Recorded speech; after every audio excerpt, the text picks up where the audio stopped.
Assalamualaikum warahmatullahi wabarakatuh. Perkenalkan, nama saya Rena Noviana Putri dengan NIM 41819021 dari kelompok 10. Di sini saya akan mempresentasikan tentang aspek psikologi dalam komunikasi pembangunan.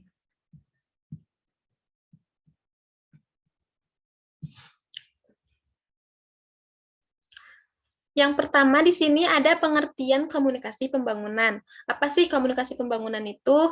Komunikasi pembangunan merupakan segala upaya, cara, dan teknik penyampaian gagasan dan keterampilan pembangunan yang berasal dari pihak yang memprakarsi pembangunan kepada masyarakat yang menjadi sasaran agar dapat memahami, menerima, dan berpartisipasi dalam pembangunan. Di sini ada pengertian dari psikologi komunikasi. Psikologi komunikasi itu merupakan ilmu yang berusaha menguraikan, meramalkan, dan mengendalikan peristiwa mental dan behavioral dalam komunikasi. Dalam konteks komunikasi ini, kemampuan merupakan sumbangan yang sangat berharga bagi tercapainya tujuan komunikasi, seperti komunikasi yang efektif. Di sini ada beberapa aspek psikologi dalam komunikasi pembangunan. Yang pertama ada inteligensi sasaran pembangunan. Inteligensi ini tuh menentukan kemampuan seseorang dalam menerima, mengerti penemuan sesuatu yang baru. Yang kedua ada sikap sasaran pembangunan. Sikap masyarakat yang menjadi sasaran pembangunan ini tuh mempengaruhi sebuah proses komunikasi pembangunan. Yang ketiga ada minat sasaran pembangunan. Minat merupakan kecenderungan dan kegairahan atau keinginan yang tinggi terhadap sesuatu. Yang keempat, ada motivasi sasaran pembangunan. Motivasi merupakan sebuah dorongan, rangsangan, maupun keinginan yang dijadikan sebagai dasar dari seseorang untuk mengerjakan sesuatu agar dapat mencapai tujuan tertentu. Di dalam dunia psikologi itu, motivasi terdapat dua macam. Yang pertama ada motivasi intrinsik, yang kedua ada motivasi intrinsik.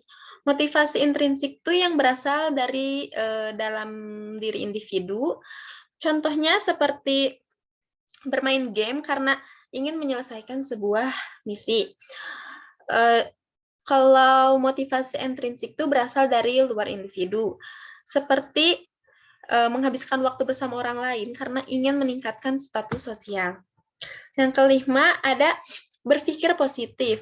Kalau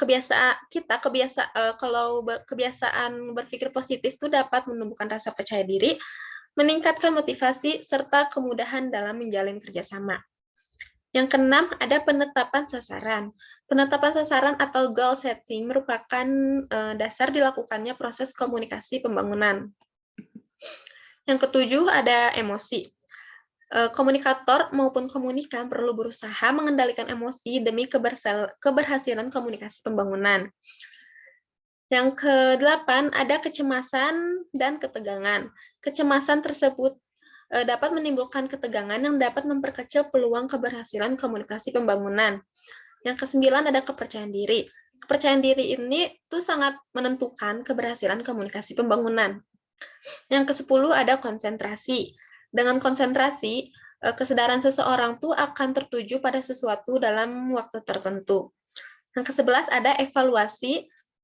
Evaluasi ini tuh sangat diperlukan untuk mengetahui kelemahan dan kelebihan sasaran pembangunan. Yang ke-12 ada bakat. Bakat itu menyangkut kelebihan seseorang dalam melakukan sesuatu yang didapat secara alamiah. Dan yang terakhir, ke-13 ada pembentukan persepsi. Persepsi ini tuh memberi makna pada sensasi dan membuat seseorang mendapatkan pengetahuan atau pemahaman baru.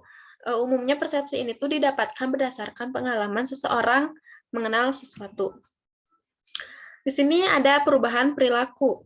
Perilaku ini merupakan respon atau reaksi seseorang terhadap stimulus atau rangsangan dari luar. Perilaku ini tuh dapat dibedakan menjadi dua. Yang pertama ada perilaku tertutup atau introvert, yang kedua ada perilaku terbuka atau extrovert. Perilaku extrovert atau tertutup ini tuh terjadi jika respon terhadap stimulus masih belum dapat diamati oleh orang lain.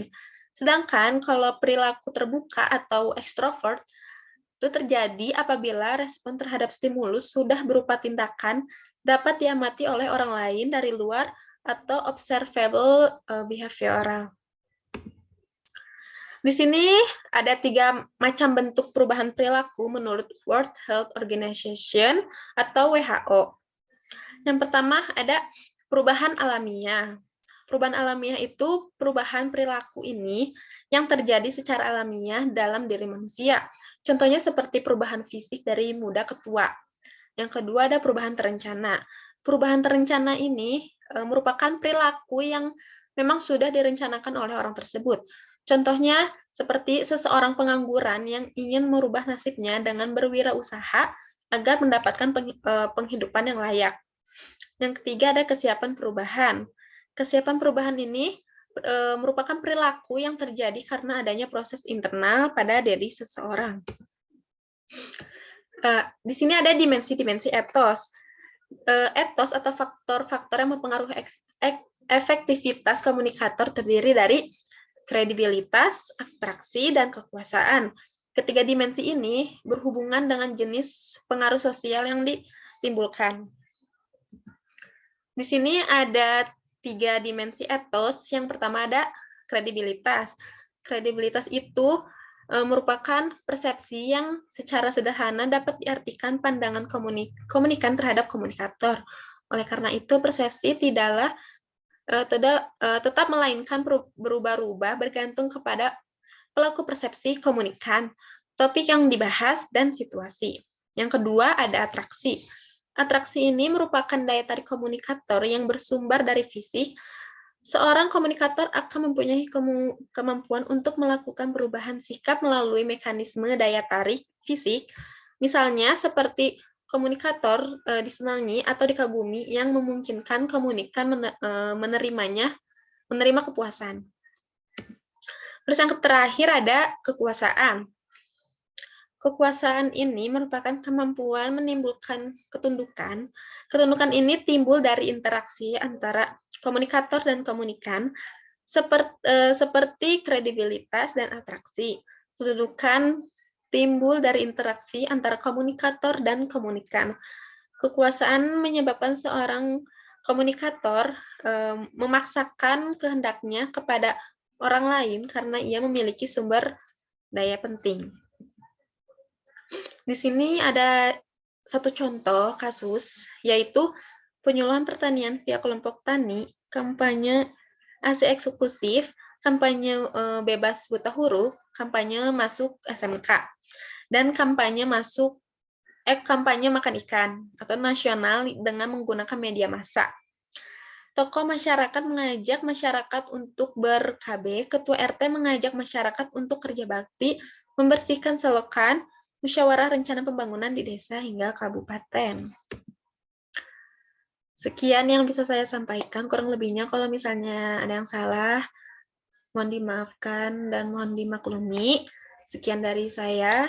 Terima kasih. Wassalamualaikum warahmatullahi wabarakatuh.